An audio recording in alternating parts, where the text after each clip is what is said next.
Nakauwi na sa Pilipinas itong weekend ang mahigit 700 overseas Filipino workers at kanilang mga kaanak mula sa Middle East matapos maipit sa gulo roon.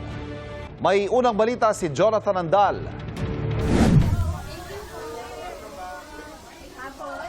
Panay ang pasasalamat at wagayway ng watawat ng Pilipinas ng mahigit 300 Pilipinong nakauwi mula Riyadh, Saudi Arabia at Bahrain sakay ng chartered flight ng OWA.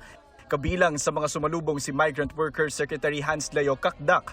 Mga OFW ang karamihan habang 13 ay mga batang kaanak ng ilan sa kanila. Last passenger na ako.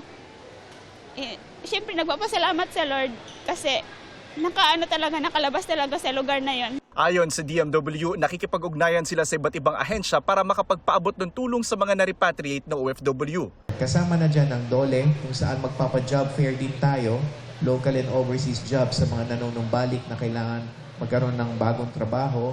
Meron ding livelihood. Naunang dumating pasado hating gabi ang 26 na OFW mula Qatar, kabilang ang 9 na magkakaanak.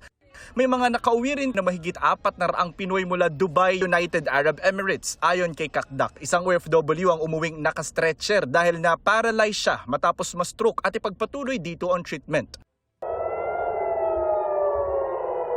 Ang pag-repatriate sa mga OFW ay kasunod ng patuloy na gyera ng Iran at alyansa ng Israel at Amerika.